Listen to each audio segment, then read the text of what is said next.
Welcome back to the Bonsai Builders podcast. I'm your host, Addison. We often talk about the time and patience that bonsai requires, but what about the sheer dedication? What does it look like to truly seize every possible opportunity to learn, no matter the sacrifice? My guest today embodies that spirit. He's a friend who has placed himself at the very heart of American bonsai by splitting his time between two of its most important institutions, the Pacific Bonsai Museum and Bonsai Mirai. To make this work, Brock puts his nose to the grindstone and doesn't make excuses. We're going to talk about that incredible commitment, what it means to be a learning opportunist, and get his view on the future of bonsai in this country. Brock, welcome to the show. Hey there, Addison. Welcome. Thank you for having me and welcoming onto your show. It's been amazing to hear you develop such a amazing podcast right off the bat. So, yeah, super pumped when you asked if I wanted to hop on. No, I heard your podcast recently with Ryan and thought it was awesome. You both did a really great job. I promise to talk more about bonsai and less about nudity and isotopes on this one. Hey, wherever we end up going is fine with me. So I want to get, this episode's about learning more about what makes you tick and the decisions that you decided to make. So yeah, let's dive a little bit into that. Do you want to give folks a little bit of background on I would love to know, just explain what your life is like right now, like splitting your time between these two amazing institutions. And then I would love to know, how did that all happen? How did you get to be doing bonsai full time, essentially? Yeah, absolutely. And so, yeah, I've definitely kind of carved out a pretty unique spot in bonsai life for myself. And so, yeah, like you said, it wasn't like I just asked and formed this and it happened right off the bat. It was kind of like, so first off, like you said, I'll just dive into what I'm currently doing. So yeah, I work part-time both at the Pacific Bonsai Museum in the Seattle area, Federal Way, just in between Tacoma and Seattle. And then I do that 3 days a week, and then I drive down to outside of the Portland area and work at Bonsai Mirai with Ryan Neal and Brandon, the other apprentice there, and do that for 3 days a week and stay on site and get to just fully dive into classes and working on trees and cleaning up the gardens, and similar as to what I'm doing here at the museum, where it's, both working on the bonsai as well as maintaining the landscape and keeping the place looking nice, opening, closing, teaching classes, things like that. That's what I'm doing at the museum. I don't teach the classes at Mirai. That's definitely a Ryan thing, but I get one day taking them. Yeah, right, maybe. So, but yeah, that's been a slow burn to get there. And I mean, not super slow. I'm about 4 years into bonsai. But, so yeah, I kind of when I found out about bonsai and realized the true depth of this art form, it took me,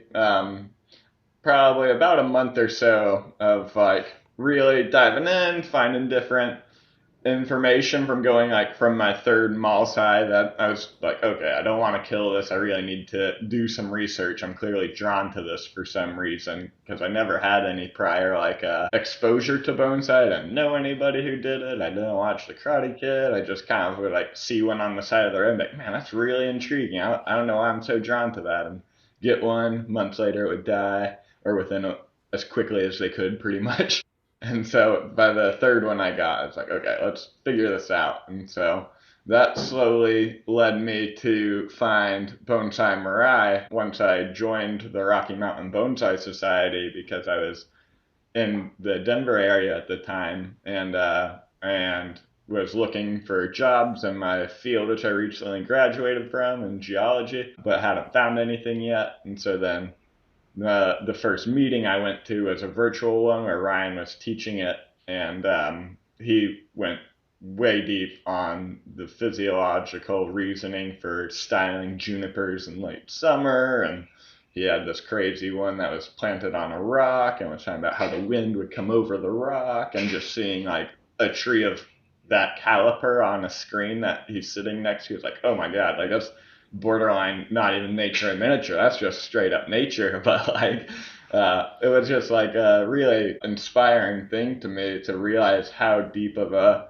art form it is and the scientific depth of knowledge you need to have. So it made it clear it was something that you can be a forever learner in, essentially. Like there's anytime you think you got it, you're probably about to get really humbled really quickly.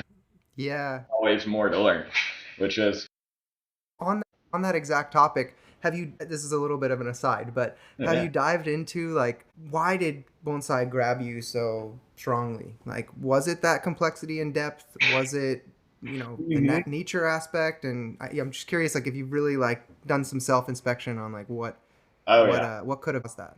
definitely. I've done a lot of self inflection about that because like when I found it, it was kind of like one of those things where it was like unconsciously I knew like I was gonna have to figure out how to make this what I'm gonna be doing every day of my life somehow. And as I've kind of figured it out, it's like it is because it's the ultimate combo of all these different aspects of my life. Like I've always loved art, but never planned on pursuing it professionally because it's just has like been something where it's like, well, I'll just do it on my own just to keep the creative side of my brain moving. I like to draw, I like to wood burn, I like to stone sculpt. Like I'll just do that stuff in my free time just for myself. Uh, and then but then like that's always made me more of like a utilitarian, like to make wood block prints. I'm just using chunks of wood from a bed frame I destroyed and doing that in my sketchbook. I'm not trying to get to that highest level of wood block prints, but then when I found out about bonsai and realized that it also combines my really deep love for nature and because I've always been like a major hiker and being outside and the scientific side of stuff to figure out how every plant ticks is like the other two major aspects of my life, and it's been rolled into this one. But then on top of that, what kind of pushed me to take it past just like doing it in my spare time and whatnot is like seeing like those Rocky Mountains that Ryan works on, or seeing like these like really amazing historical trees that we have at the museum and stuff. And it's like these are living beings that are oftentimes 4 or 5 times older than we'll ever be, and like that, the fact that they're alive makes me really like feel like I need to be doing them respect. Like it's like I want to treat this respectfully and take care of this living thing. Like I can't just come in, bend some stuff, break half the branches off, and accidentally kill this thing without feeling gut wrenched and terrible about that. And it's like, and also like there's there's a obvious distinction in quality of trees with like like you can see some trees that have been in the backyard for 20 years that haven't gotten the love they need. And it's like, ooh, that does kind of, I feel bad for that plant. And so like but then when you see something that's super healthy and super dense and beautiful and inspiring to look at and extremely powerful presence, like that's just really something special to me.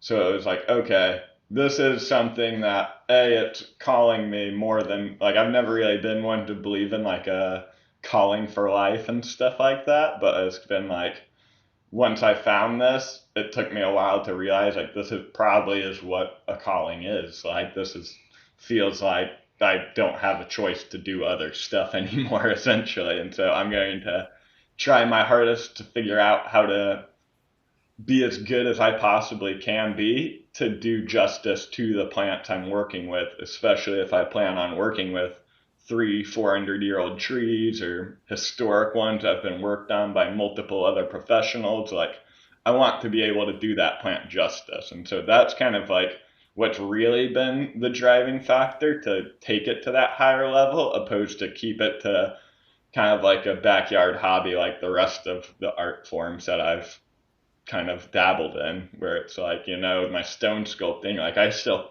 having a geology degree, understand the amount of time it takes for a stone to form and get mined, and like had a little bit of that trepidation, but then it's like at the end of the day it's a rock on the ground that people aren't going to look at unless I make it beautiful and work on it and turn it into a sculpture.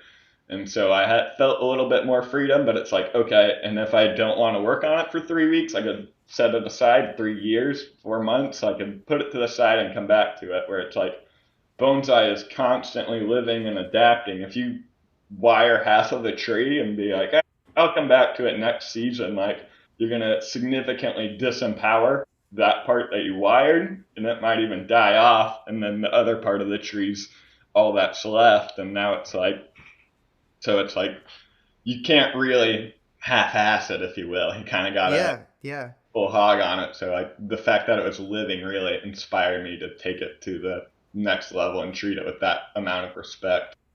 Yeah, it's almost like you're improving your skills in service to the actual trees, right? Out of respect. Makes sense. Yeah, yeah, exactly. So, how did you how did you make that transition from coming out of school to working at the Pacific Bonsai Museum to also working at Mirai? Like I don't think Yeah, those opportunities just come to anyone. Like you actually said in the past that earlier in the podcast that this is a pretty unique setup that you have. So, how did that yeah, happen? yeah. I definitely realized that, and so it's like the reason I moved up to the Pacific Northwest was because I finally did get offered a geology job after applying to 4 or 5 jobs a day for months at a time after graduating, and finally landed one. It just happened to be in Seattle, so I was moving up there, and that was a month or two into finding bonsai. And it's like, well, what's the bonsai scene look like up there? And I was like, it's like the best there is in the country. One of them, at least. Like the whole West Coast is popping off. There's great stuff going on, and the like Chicago and Midwest area. Like there's good bonsai all over, but there's a lot happening up here between the museum, Dave, DeGroot's still active part of the community. Dan Robinson's right on the other side of the water from me, and so it's like, oh wow, I'm gonna I'm gonna make time in my schedule to spend time at these collections. And I was living in an apartment at the time and realized like, okay, I got 3 or 4 trees from a nursery pretty quickly and realized like, ooh, I've got a very limited amount of space and a very strong need to work on trees. So I'm gonna have to find trees that are not mine to work on. And so obviously a museum's not just going to take anybody and be like, yeah, here's some scissors, good luck. And so before I got involved with the museum, I was actually volunteering at one of the local stores here in town, Heartwood's Bonsai, owned by Maria Walton. And she's an awesome person and a great store and stuff. And so like she's just got tons of trees. She's moving material pots and teaches classes and has all the supplies. And so I was like, well, I'll go spend my volunteer time that 1 or 2 days of a month or a week. Like I was going almost weekly, helping her get her house set up to become a store and working on trees with her to get that experience, while at the same time I was looking into volunteer opportunities at the museum. And so at first I started as a docent at the museum and I'd do that twice a month. And then I was going over to Maria's store, Heartwood's Bonsai, almost weekly to get my reps in, if you will, and get to work on trees and learn from somebody at a higher level than me. And then when a position did open up at the museum, I applied to it. And even though I had only had like 6 months of bonsai experience at the time, so they weren't able to hire me then, understandably, because once again, I didn't have a whole lot of experience. But at that point, Aaron created an internship and offered that to me. It's kind of a separate thing. And so then that was about 2 months where I got to come in twice a week and work directly with Aaron on bonsai solely and learn from him. And then that extended into becoming a bonsai volunteer, where every Friday I was coming in and getting to work with him. And at that time, I was about a year into my geology job and had a lot of them had already known about my interest in bonsai and my drive for that. And so when I had this opportunity arise, I just explained to him like, look, this is like one of 2 museums in the country and they're offering me a part-time internship. Like, is it okay if I scale my hours back? And so they were very supportive and helpful with that and were willing to let me do that, which was awesome. And so that allowed me to then kind of focus my time, which is kind of a bummer because I liked helping Maria out, but I still only have so much time in my days too. And so then I kind of shifted to spending more time at the Bonsai Museum and wasn't able to make it to her place as much to help out, which she was also cool and understanding about and wants the best for everybody in her life. So she was like, yeah, you're going to learn so much there. Like, go get it, and then similar idea with the Mirai thing where once it was clear after a couple of years that there wasn't going to be any major organizational changes to allow for full time here. I was like, well, I still have this insane need to do bonsai all the time, every second I can. So I really just need to make that happen. And so I was still volunteering with people and whatnot on my days off and trying to make time for bonsai, and was able to reach out to Ryan. And that also wasn't like an immediate thing. Like I was studying with Todd and going to the expo and trying to like build my network of people to learn from. I've gone and worked with Michael Hagedorn and Andrew Robeson. I've volunteered with Dave and Dan as well, just to like learn from as many people as I can in this meantime, to just build my skills and learn from all these people, just to maximize the amount of information and time I'm getting on trees. And eventually, after a handful of emails, getting enrolled in classes with Ryan and talking to him in person, we were able to figure out something where I was able to join his team as well. And so now I've been juggling both these jobs, and it's like, I mean, it's not a long-term sustainable thing to be working 6 days a week in 2 different states for my personal self, my vehicle, or my marriage. Like we're figuring it out and stuff, but it's like definitely not my end goal. But I'm kind of thinking of myself kind of like you would with a bonsai.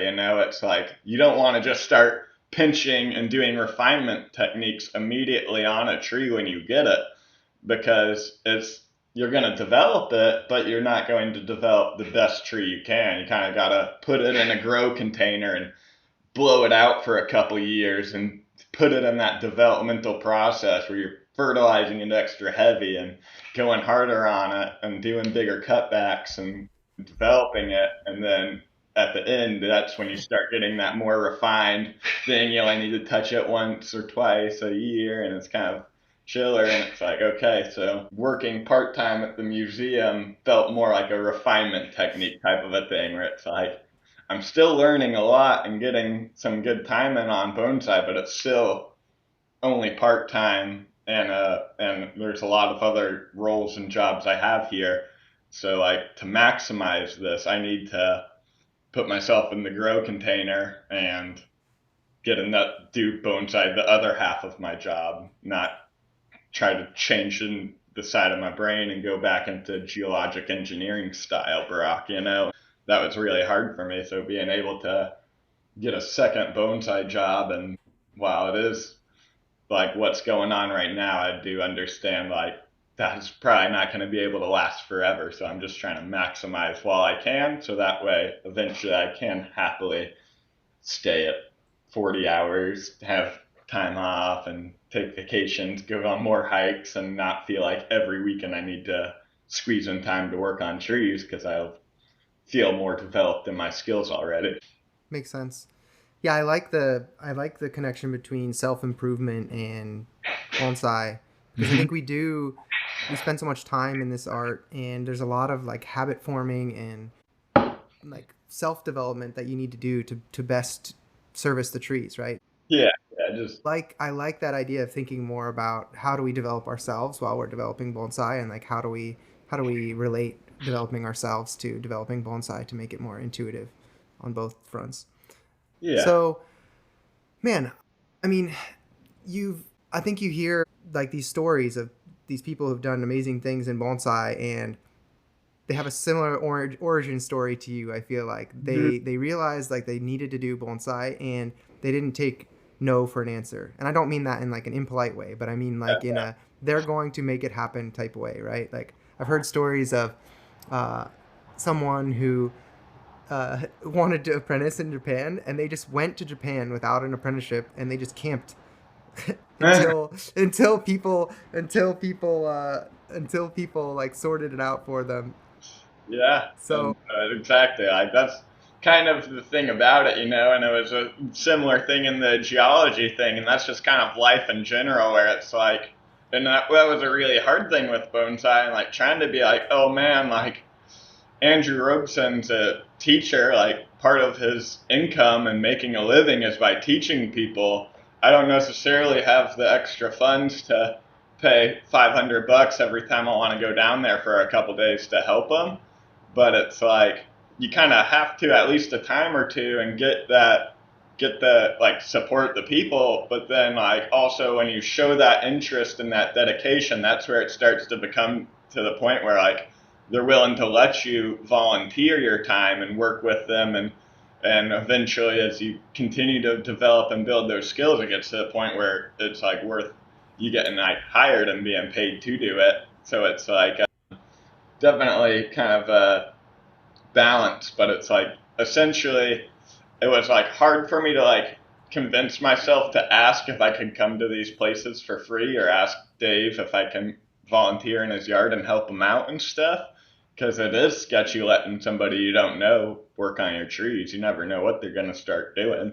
And, well, and so it's like, but it's like at the same time, you can't really just wait around and for somebody to be like, hey, you want to come over to my garden and start working on trees? Because that won't happen. So you kind of do have to force yourself in and ask, be like, hey, I'm really interested. I want to do this. And it's like, I heard that like that was a thing that Aaron's boss, Jack Sustick, would do, like when people would come to see if they could volunteer at the National Arboretum. He'd say like, "Oh, we're full right now, but check back in," and that was kind of like the way of seeing how dedicated and interested people really were. Was like if they came back a second time and asked, it was like, okay, they actually want to do this. This isn't kind of some like half-whimmed interest that they're gonna see. They like are dedicated to learning and doing this, and so it's like, okay, well, if they had the responsibility to come and check a second time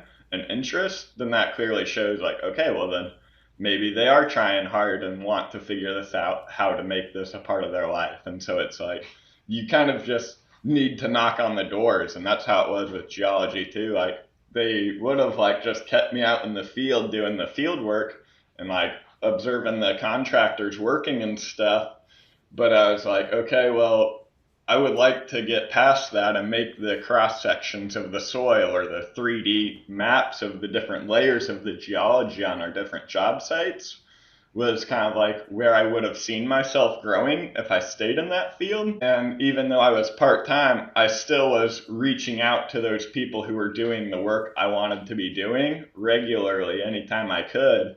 So that way I could start building myself towards that. And I mean, while it's nice to think like, oh, they'll see my hard work and interest in geology and they might ask if I want to do that stuff. The reality is that probably would never have happened. And even when I am asking and explaining that, I still have to check back in a couple weeks because they're busy and on their whole own life journey, work journey and stuff. And you kind of need to advocate for yourself essentially to grow in any field you're in. And bonsai is no different than that, where you kind of have to build like be like, hey, I really want to learn. I need to make this time to make it happen. And maybe you don't have professionals in your area, but hopefully there's a store somewhere where there are trees to work on if you don't have the space or ability to buy a bunch of trees. yeah, so your process is almost, show up and become like get into the professionals or whoever's sphere, right? They know you. You're a known entity. You've taken a class with them. You've talked with them, and show that you're really hardworking. And and then whenever you want to take it to that next level, you just ask. And sometimes that might lead to a rejection. More often than not, it's like if you approach it in a polite way, that's something you can keep pursuing, and you've shown that persistence pays off, right? You these opportunities do arise, and if you've already expressed interest, then you're well primed to do them in the future if you've continued that interest. So, Exactly. has there been a time? I've heard stories of rejection in the bonsai community and that being really crushing for people. So, do you have any advice or thoughts for people? Like, was there a rejection for you that was really hard in your, because like you're going out and asking, and the risk there is that, you know, somebody will say no, and that can be hard to deal with. Or like it can be like you set all your hopes on like, oh, I want to be an apprentice at this specific place, and then it's not the time, it doesn't work out, right? Hmm. I'm curious, like, have you experienced any of those in bonsai or outside of bonsai with this process that you're talking about? And yeah, Yeah, like what thoughts or advice do you have for folks? that's a good question. Because, yeah, I've definitely received a lot of rejection in multiple points of my life and all kinds of different stuff. I mean, like you might have caught earlier, I was saying I was applying to 4 or 5 jobs a day for 7 months before I got a geology job. Like, it's part of the process, Like, it's almost like life is a numbers game, pretty much. Like, you're gonna get rejected a time or two. I was sending emails to Ryan every handful of months for a couple of years where it's like, right when I got hired at the museum, I was like, hey, I got hired on as a part-time job here. Any chance that you have an interest in taking on another part-time gig?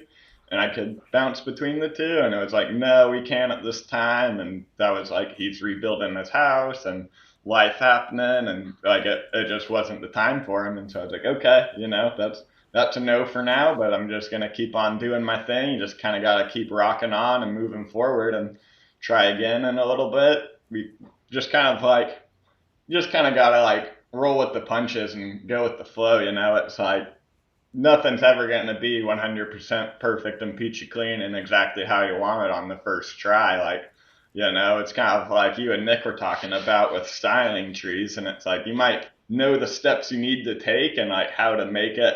Like, you need best baseline features and you want same dropping branch angles. But when you do it, even following that checklist, sometimes it's not perfect. And then you just notice that and adapt. And one of my favorite quotes is by Stephen Hawking, and it's intelligence is the ability to adapt to change.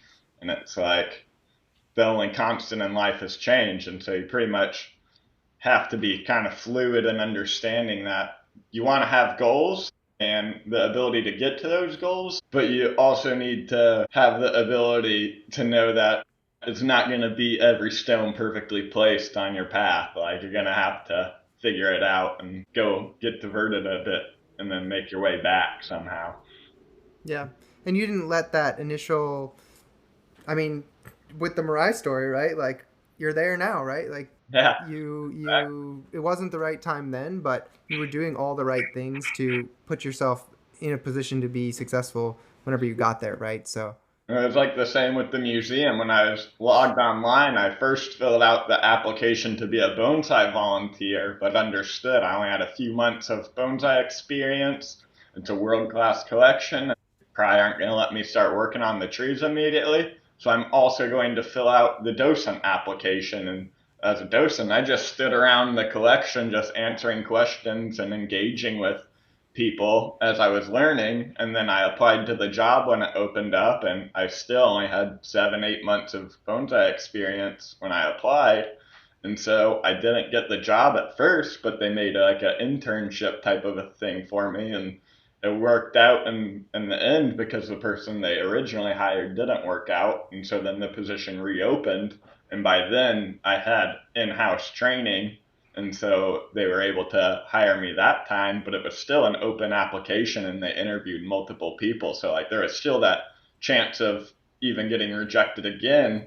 And that's just kind of part of life, Like, I'm married now, but I've only had 2 girlfriends in my whole life, but it's like I've asked a lot more. So rejection is part of life, unfortunately. So you gotta kind of just roll with it and not let it tear you down too much, and kind of keep the engine turning. So yeah. Well, I think the thing that people struggle with is that, they're not as sure as it sounds like as you are about their long-term direction in life, right? So you can play the long game because you know, like, this is what I want to do, and you've kept that consistent. This is what I want to do for a long period of time, right? So Yeah. it's all about like the mental resilience to deal with challenges. But like, it seems like you've had like a concrete goal in your mind for a while.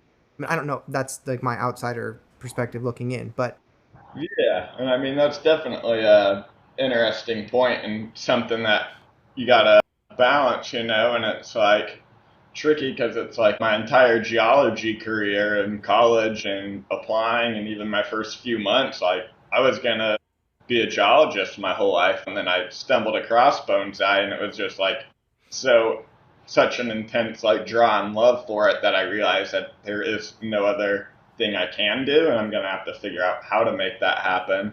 But I think it's important to know, if I get all my fingers cut off in a saw accident or some random thing, like I might not be let's able to hope do that doesn't bonsai. happen.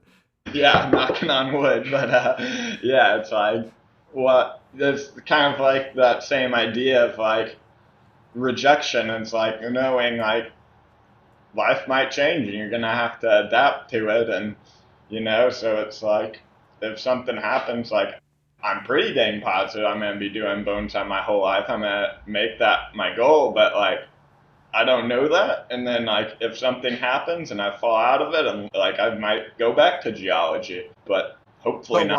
while you have that goal in mind, you're 100% on it. Makes sense, yeah. Yeah, And then you just have the exactly. confidence that, if things change, then you're position, then you're capable, and you'll figure it out. That's the goal.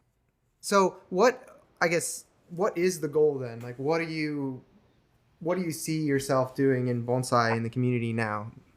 Yeah, and that's a good question. That's definitely something I've definitely had a lot of introspection on and interest in, and it's kind of cool being part of bonsai in America right now because it is kind of a lot younger than it is in Japan, where it's like they talk about having all these higher level shows that drive the economy behind it, and therefore drive the aesthetics behind the art form in a slight way of what's going to win shows, what's going to get you clients to work on trees. And so it's like, wow, that's awesome. And it does create the economy behind it. You can also kind of see the pitfalls of how that can bottleneck to some level design acumen and where it goes. Like would Shinji Suzuki and Kimura be creating the same trees if they didn't have clients they needed to please and just had the ability to create on their own intuition and will? I mean, like, I don't personally believe that all Japanese bonsai look the same. Like, I can see a Shinji Suzuki tree and it looks different than the trees coming out of Fujikawa's Osaka, where they have like that laser hard line finish on the bottom, which is stunning and powerful. Like each one of there's still variation, but they're all kind of with the goal of getting some trees into the kokafu. And so it's like here in the United States, we have a younger thing where we only have a couple shows. There's some professionals traveling around. There's more public collections and more public collections opening up, which I think are really special and cool to see. Um, but there's a lot more of a teaching aspect to the life of a bonsai professional here in the States than there is in Japan, so it seems. Where there it's a lot more client work and working on trees for people, and here it's like even the professionals have client trees and are working on it, but a majority of their work is teaching people how to learn how to do it themselves, which is really cool. And then there's this whole other world of it where it's these public collections that help introduce people who know nothing about bonsai to this art form and give them another touch point for it other than just Karate Kid or whatever. So it's like, I think that's a really special part of bonsai here in America. And I could see that actually continuing to be becoming an even more powerful part in the art form because it's like, I love the shows and stuff, but I'm just not a competitive person. Like, I'm not getting in this to be better than Ryan or Todd or Aaron or anything like that. I'm getting in this to do the best for the bonsai and create some powerful artistic pieces that can create dialogue and contemplation, which means my trees probably aren't going to win an expo where they're going for a more rigid, defined kind of traditional model. But I also want to be able to have the design acumen to make that kind of stuff. So it's like, I don't know. I love the idea of public collections. I love the idea of teaching. I love the idea of client work. And so it's like, is there a way to kind of merge these things and stuff? Like, man, my a long term kind of like dream goal would be to like almost create some sort of like bonsai community center type of a thing where it has a public collection, it has a space for shows to take place, it has space for individual solo exhibitions for bonsai artists to come and display trees, because that's where bonsai does differ from the regular art world. Like artists aren't creating pieces to be better than each other and to win these competitions. They're just creating their own art to It's an express. expression. Yeah, Yeah, exactly. it's like I look back at like art in New York in the 80s, and you have like Andy Warhol and Keith Haring and Jean Michael Basquiat, and they're all part of the same community and helping each other grow, and but they're not competing. Their styles aren't even the same, like each one of their art is completely unique, but yet they're in a community helping each other, creating connections with each other. So it's like I would love to see bonsai be more of a collaborative type of a community growth and less of a um, like kind of competitive aggression and like I gotta get the clients, I gotta win the awards, and more of like but it's like we can't really go to these and have these solo exhibitions because we can't necessarily just sell our tree to anybody and they put it on their wall for 10 years like you can a painting. It's like there's ongoing care. So the whole idea of just doing these solo exhibitions is a bit flawed when it comes to bonsai because you can't necessarily make money off of that. Art galleries have exhibitions because the pieces are for sale and the gallery gets a commission of what you sell. And that's not necessarily that realistic unless you're comfortable selling your trees to some random person who's never even seen a bonsai, but they're really moved by your piece. Like, are you gonna have a contract where it's like to make sure that they're hiring you to come work on these trees, or what's that look like? Who knows? But it's like I do find that that might allow for more freedom in the creative expression if there's a world for in place for people to have these exhibitions that are exploring things of life and creative expression outside of what's going to win a show. But at the same time, I love bonsai shows. I'm part of the planning committee for our club's show here. I want to have those as well and think that's amazing. I don't think they're bad at all, but I do think that it has a potential to bottleneck creative design. So long-term goal would be to create some sort of amalgamation of all of these, where it's a public collection with space for bonsai communities to have public or like have competitions and have private displays and have a teaching element enrolled in it. Because I mean that's kind of the thing here at the museum is we're just open to the public. We teach 101 classes, but that's about it. We don't have a wiring class. We're like fooling with that idea, but we don't have like the higher level classes that they teach at Mirai for people who are trying to learn that how to make museum quality trees. So it's like if there's a way to kind of combine this teaching model with this public collection model that also allows space for bonsai, the community of bonsai as a whole, is a dream goal. 30 years down the line, you might see a new public collection with extra space open up. Yeah, yeah, that does sound really exciting. I definitely have dreamed about the bonsai neighborhood or the bonsai. I don't know, like, wouldn't it be amazing to live in a Omiya bonsai village kind of thing where me and you and Sam and these different people all lived in like a kind of a similar area, and there was a bunch of different gardens that you could walk around to, and like we could collaborate and work together, and then there's some community space as a part of that, like the bonsai museum in Omiya, for example, Yeah. that that's a central gathering place for people to enjoy that. Hmm. That would be such an amazing lifestyle. I don't know. That would be really cool. I do also think that these public collections are really powerful as a source of connecting the public to bonsai and acting as a central gathering place for growing bonsai, right? Like BGLM in Oakland is, Hmm. that's kind of how I got into bonsai, was going there and starting to volunteer and getting mentorship from people at the garden that were working on these amazing trees. Yeah, that definitely does seem like something that would be amazing to have more of throughout the US going forward.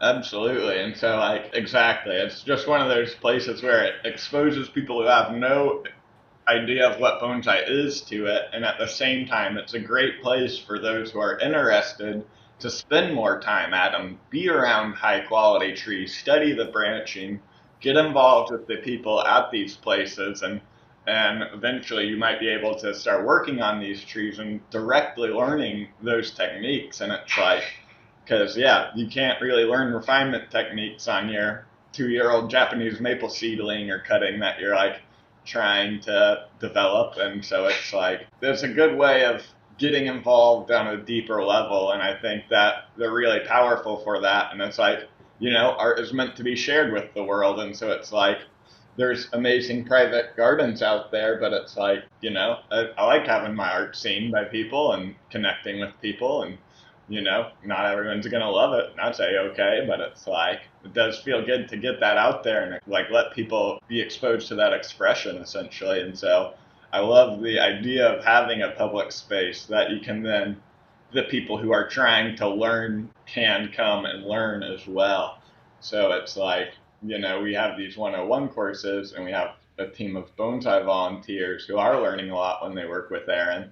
But I would also be interested in like if we had almost like intensive style classes at a museum could be really kind of cool, and that way people could learn museum quality information type of stuff. And it's like that's what a lot of professionals are offering, but then their gardens are kept to their students and the occasional tree that makes it to a show or their online learning platform or whatever. And it's like, I love walking around Mirai, but it almost does. It's like, man, I wish more people could see this place because it is moving to be walking around here. And so it's like, is there a way to kind of balance these and create a new thing, which is like I was saying, what's so beautiful about bonsai being so young in this country is nothing's set in stone. It's not like this is the only path for bonsai. It's like, we need field growers, we need people running stores, we need public collections, we need people having client work and teaching classes. And it's like,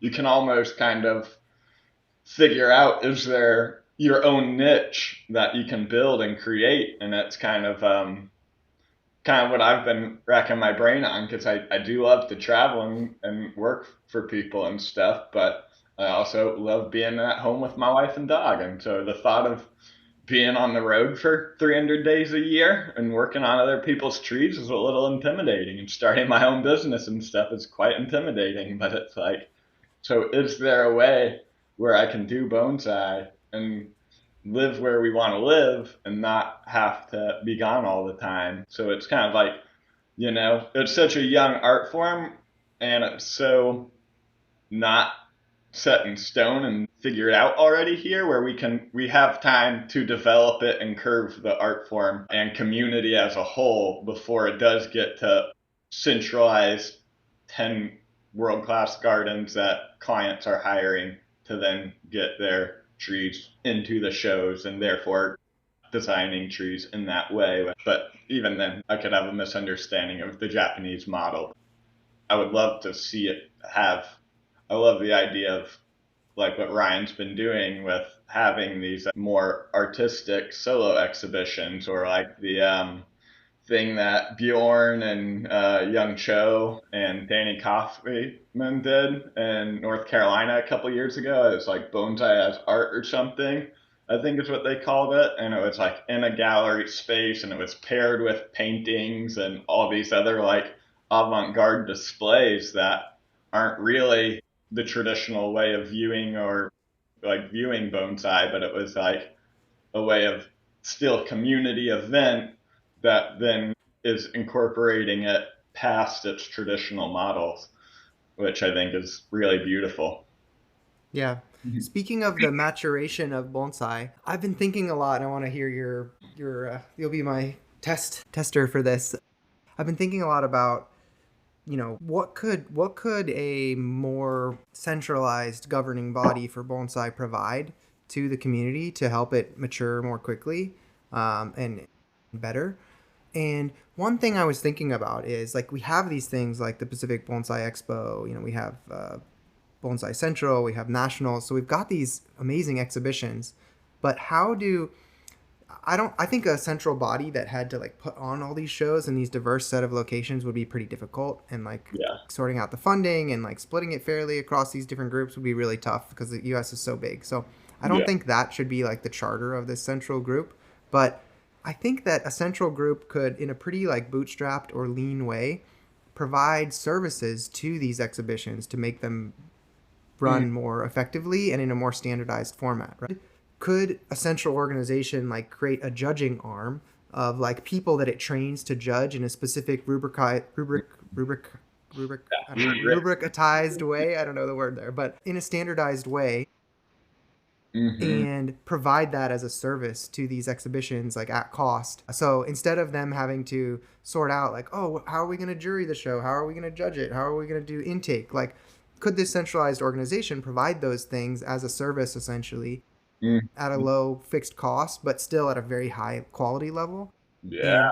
help these types of exhibitions happen more easily, right? And it doesn't have to just be judging, it could be other components of Yeah. Here the you get show. backdrops, and this is what works for tablecloths, and like, Exactly. Promotion and budgeting and programs and like equipment rental, whatever, right? There's lots of different things that a centralized organization could do without having to actually like go and rent the venue and plan the show itself, right? And that would hopefully make it, and then somebody wouldn't have to take every item, they could just do the things that they wanted to offload, right? Or wasn't a differentiator for their exhibition. So something like that I think would be really interesting. And I think the judging aspect is one of the most important parts because, like you said, well, I think judging is a powerful tool for shaping the community, right? And so this centralized group could help decide on a direction for the community. And if we wanted that direction to include more of like bonsai as art, like that could be something that was factored into the rubric, right? Or we mm, could propose models for having, a, you know, an art section of the exhibition and a bonsai section of the exhibition, right? If it needed to be separate. I haven't thought too much about it, but mm, I think we do have that challenge where, like, right now at the PBE, you have maybe two displays that are like, we'll call them avant-garde, and then they're, yeah. they don't win a prize or anything, but they're cool looking. I don't know, Yeah, they're right. art, Yeah, right? they're moving pieces that people are gonna stop and have conversations about, like those crazy ones Exactly. Michael does with the metal and the tilting pine and stuff like that. Yeah, but we have more. Like, there was plenty of space at PBE to have 15 of those, right? If Yeah. there was interest in it, or if there was if it was a focus to make that a aspect of the exhibition, right? So Mm-hmm. um, I think they are actually planning in the next PBE to have more exhibitions at the show, like non-judged exhibitions from Mm-hmm. different professionals and things like that. So it does look like that is the direction that that specific show is going, right? But Exactly. yeah, that's something that I've been kind of noodling about in my brain over Absolutely. time. I don't think it's gonna something that I'm gonna start right now, but definitely down the line could be a cool thing I think to provide to the bonsai community. Absolutely. And I mean, yeah, that's definitely a great question. It's like, how are there ways of helping each other and creating a organization that can provide this feedback or help to each other to like really help us all grow and develop in a much more organized fashion, it's like that way we can all develop quicker and help each other. Like it's just like, it's that going back to that same New York artist thing, would Keith Haring have been so big if he didn't get brought into Andy Warhol's world?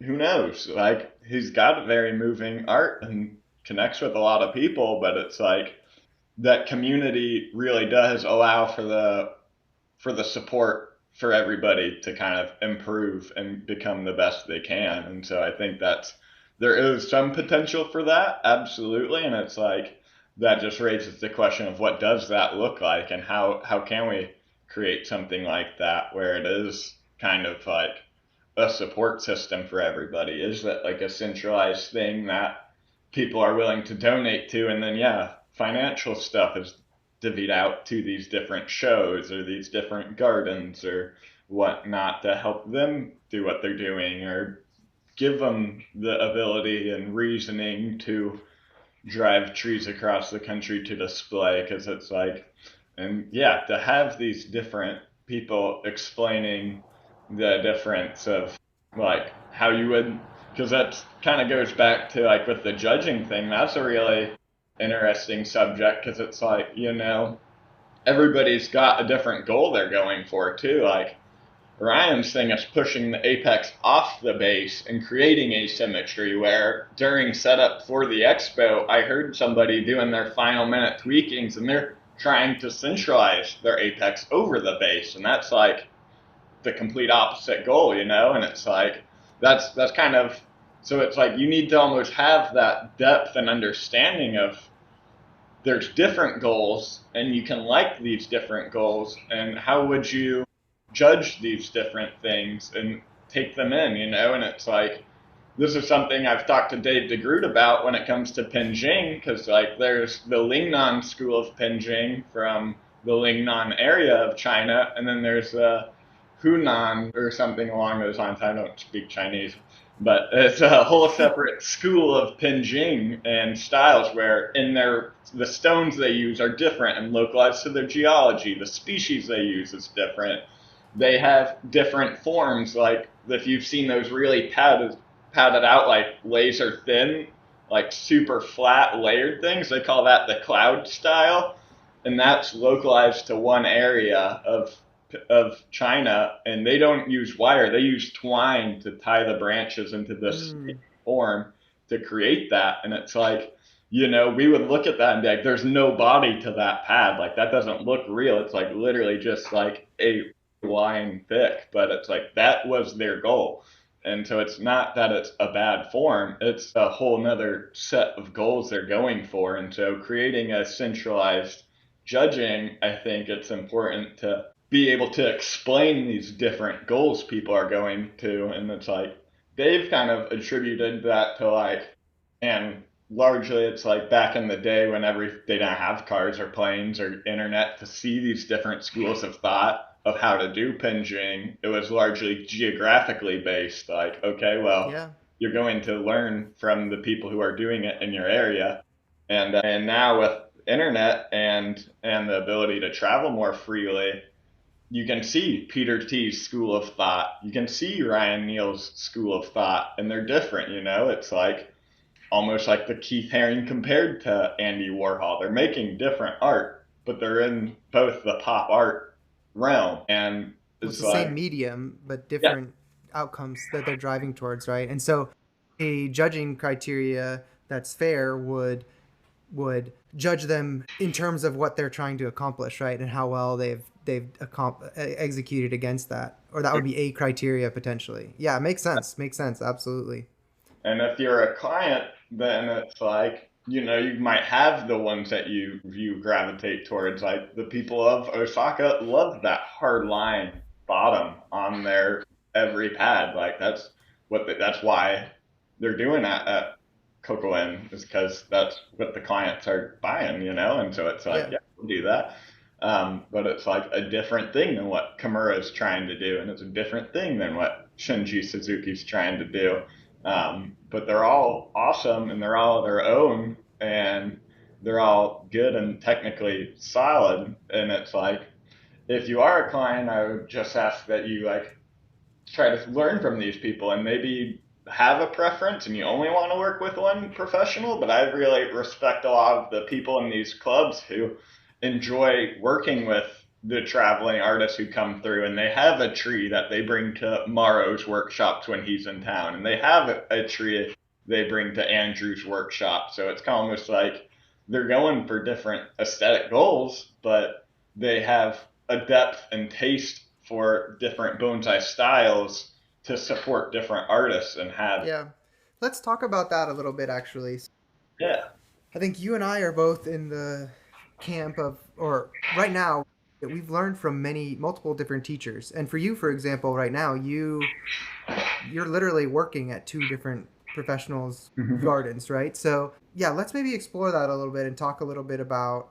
I know in my conversations with Sam, for example, Sam Tan, he's very adamant that like you know, you're hamstringing yourself if you're not diving really deeply into one specific teacher's style. And he's saying like the core of his argument is that there's a like all parts of bonsai are interconnected, and so if you're trying, it's very difficult to mix and match components because those systems are so complex that mixing and matching components can lead to unintended outcomes, and thus you could be like really inefficient in driving towards an end aesthetic goal. I'm curious on your thoughts on having learned from many different people, like what could be the benefits or downsides of that approach of learning from many people versus learning from one person. Absolutely. And yeah, I totally hear that argument and like support it. It's like most of my teachers have been relatively closely related to the Mirai school of thought. And it's like I have, once I started working with Aaron, I didn't have as much time to work with Maria and whatnot. So it's like, well, I get it. And I still support like finding somebody to regularly learn from. I also love the idea of like, well, on one of these random days where my schedule lines up with Dan Robinson's or I'm over there, I'm gonna pop into a land and garden and hang out with him for a all afternoon and work on trees and learn from him because it's like I might not learn my wiring techniques or my fertilization techniques from him, but he is full of knowledge and gems that you can learn from. And while I'm not just like picking and choosing, it does take a little bit more like critical thinking of like, okay, what is his whole system? How does his work? How does it work for his trees? His goal is to create interest in every single square inch of the tree. So he's putting radical movement into his branches and it's like supernatural looking, but he does Miracle Grow 3 times a year and waters every other day, everything. And so it's like some people, so it's like there's a lot to learn from every single person essentially. And I kind of look at it as like news sources. If you listen to only NPR, only Fox News, you're going to have a very narrowed mindset of what's right. But I try to look at as many news sources as I can. I listen to both of those on the regular. I listen to other stuff. I have a whole app that has like you can look at the headlines and see the different news sources that have reported on it and read their different articles, see the biases and make your own opinion. And that's what I'm trying to do with bonsai essentially is like I am learning from as many people as I can because I love the way that Michael is able to create these plantings that don't have a pot. And I love the way that Ryan is able to dangle some tree on a rock out of a Jonathan Cross. Like these are similar but completely different. And so I really enjoy the way that they make muck at those gardens because they just use their akadama fines and cornstarch and don't have to mine a bog to then one of the most like endangered habitats to then get the peat to create the muck. Like they're able to use it with more sustainable resources. So I'm going to be doing that in my own practice in the long run. But it's like while I'm at Mirai and learning there, we're going to do muck the way he does muck. And so it's like, that's A-okay, and it's great to learn these things and see this, but it's once again like, as I take in information, and you take information from different professionals, it requires a little bit more critical thinking of like, how is this going to work if I start microdosing Miracle Grow every day when I water with a dosatron versus using NPK raw and bloom. But also now I'm learning a bunch from the apical stuff because both the museum and Ryan do apical. And so how can I take the information I'm learning from that to think at a deeper level of what microdosing Miracle Grow or the compounding factor over time of using just one fertilization product will have on your trees. And now I know I can test, see the different numbers and get an idea of like, okay, the tree might look healthy, but maybe that's got these salt buildups, and that's what's causing the bug issue, and that's what's causing the need for this pesticide. But at the same time, I also see the intense amount of labor and money and time and brain power it takes to review these numbers, send in samples, figure out and mix individual recipes for different trees. Like, that's probably not going to be in my system in the long run because of just like the financial reason on its own. Like, it's expensive to test every tree you work on. And but at the same time, to test stuff occasionally and see, are there toxicities building up, maybe I can start mixing in this other fertilizer intermittently, so it's not just eating the same thing for dinner every night and creating these toxicities. So it's like, while I do agree that you need to find somebody who you can work with and build rapport and learn their system with, I still support people taking the time to learn from as many people as possible. I would absolutely love to go down to Peter T's garden for a week and hang out there and learn some of their refinement techniques and stuff. He's undeniably a master, you know. Like, I would love to learn from as many people. I still plan on going and helping Todd out as much as I can anytime I'm in Colorado, and still trying to figure out when I can make some time to visit Andrew again. But it's like, you know, time is Time is limited barrier. right now. Yeah, you're full on bonsai. Yeah, I vibe with that approach a lot. I do see that, like, yes, maybe because I was like relearning the same thing in three different ways, maybe I'm not as far down the line as I could have been in that time period if I had just stuck to one. Time of these professionals is limited a lot of times, right? So it's not like I'm getting more days of bonsai learning in because I'm learning with multiple people versus, it's not like I would have had the equivalent number of days with one professional just Mm-hmm. because of their time constraints if I was only learning with them, right? So I do think you need continued. You can't just go see someone once or like take a workshop and then like, oh, you've learned everything. To learn in bonsai, you do need continual year over year interaction, like regular interaction with someone, right? So Absolutely. You'll definitely progress a lot more doing that than if you only rely on your club's workshops when an artist travels through. Like, that's definitely not the fastest way to learn, but I'm still, I mean, it's hard because the workshops are always on days I'm working at the museum, so I haven't been able to go to workshops. But I would be going to workshops if I wasn't working on the days that they were, even just as a silent observer, because that's something our club offers. Because, everybody's got something valuable to learn from. He knows he's creating a very dense canopy on a tortured trunk, but that's because he's commenting on nature's resilience. And it doesn't look natural, but it's to comment on that, and to have this full looking canopy that looks nice and healthy. Like, that's his goal. And that's like, well, I'm glad I knew that, because if I didn't know that, then I might be less inclined to try to understand what he's doing, and so it's like, mm, I think there's just a lot of value, and it's like, and just in general, it's like they say, with understanding, your appreciation increases. And so it's like, I'm just trying to learn as much as I can from everybody all the time. I love that. That's actually one of the points of this podcast, is to like help. A lot of times people kind of engage with these straw man arguments around, Hmm. like, they see someone's thing and they think this is the message they're trying to convey or this is their goal, and oftentimes that isn't what they're trying to state. Like, I didn't even know the point you just made around Mauro's work. Hmm. That's never something that I knew was behind his designs, and that puts things in a different light.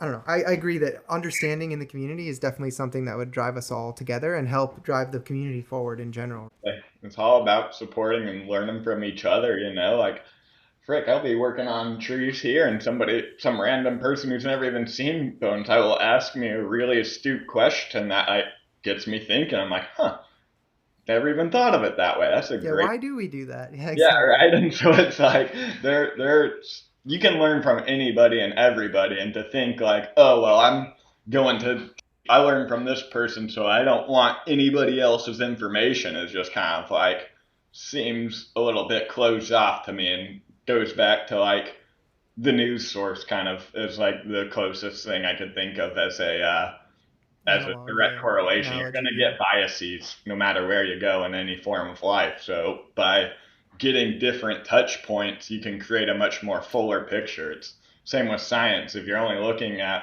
one type of science, you can get a pretty deep understanding of that. But once you start including these other periphery sciences, you can maybe find out and see something in a whole new light, and it's like what was it? I was working as a geologist at an engineering firm. Like to do good engineering, you need to understand the ground you're building on. So it's like these are different. They're different modes of thought and different things that everybody's bringing to the table. But when you work together, you can build a much better building, essentially. Yep. Yep. Yeah, I like that idea of I'm also in bonsai for the long term. So if I Mhm. want to build this really broad base of understanding and like correlating things and forming my own opinions across, how multiple different people that I respect do things. And then like, yes, I want to end up with really good bonsai. But if it takes me an extra year or two to get to that really good bonsai over a 60-year time span or something like that, that's not the end of the world if I end up being able to reach higher because I have a broader understanding and Mhm. like have my own understanding instead of just like myopically following a specific approach. And that can really help you when you do find your own hurdles that you need to Style or climb. yeah, or Yeah. you want to do your own thing. Yeah, exactly. So I don't know. I mean, still TBD on whether Mhm. that's successful. Like we'll see if I get better. I would also say You that like I've been watching. You've been crushing it. I've been learning from multiple people, but they are all like my main teachers right now at least are all kind of in the Kimura school. Like hmm this last year I've been learning from mostly Ryan and Adam Toth.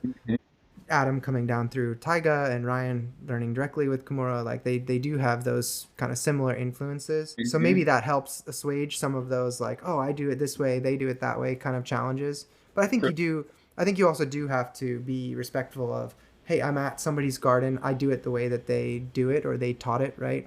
And Precisely. Yeah. like you have to be okay with that. And I have never had any problems with doing that. And then the other thing is what's nice about learning from multiple people is for me at least I like things from different people like you were saying it's like oh, this deciduous refinement work of Peter is amazing and this Yamadori styling and manipulation of branches and line from Ryan is awesome and this like dynamic conifer refinement for Adam, like all these things I really, really enjoy. And it's like, well, I want to learn how each of these individual people do things. Like, what if I want my conifers to look like this and I want my Yamadori to look like this and I want my deciduous to look like this? Precisely. Yeah. How else am Completely. I going to learn those things unless I go to those people who are doing them, right? Exactly. And I mean, this is the conversation Ryan and I were having recently this week, actually. Is like, it's like, yeah, all these different gardens in Japan have their own specialties. I'm blanking on the name right now because I'm on a camera, but the guy who does like all the black pines down in southern Japan, Koji. Koji Hiramatsu, yeah. Yeah, he's a fantastic artist at that and stuff, but who knows what he can do with a Japanese maple and developing those, and it's like each person has their own style and interest, and have a interest to learn from everybody who has those different little niches that they're in. I would love to go work with Adam. I know he's got a strong interest in shohin and stuff, so it's like I would love to learn his shohin techniques because that Ryan's like got three shohin trees in the garden, I know, yeah, it's and he's the funny. first to admit that. Like, they're cool, but that's just not my vein of work, and so like I can only learn so much shohin stuff from Ryan, and that's like okay, and it's like, but I love the way that Jonas is able to develop something from seed into a world class traditional bonsai style. Like, I would love to have those techniques and learn from that. And next time I'm in the San Francisco area, I'm going to try to make some time to visit this garden and get to hang out with Jonas some more and learn from him. Exactly, exactly. Yeah, I haven't entered my black pine area yet, but definitely whenever I get the space and I do start that, because it's definitely something that's intriguing to me, I will be at Jonas's every weekend. Jonas is really great about teaching and helping grow the community, so he's an awesome He's resource to amazing. have. Yeah, yeah, that was one of my favorite club meetings we've ever had. Was when he came up and talked to people about how to evaluate trees and was showing us pictures from shows and showing us high level trees and talking about development and quality and reading trees and it's like yeah, so he's amazing at that for sure. And so it's like I feel definitely like he'd be positioned well to like teach or train a set of professional judges for the US, for example. mm-hmm. Exactly, yeah. And so it's like everybody's got their own dinner they're bringing to the potluck, you know? So it's like Yeah, I'm exactly. trying to have a full plate of every different fish. Yep.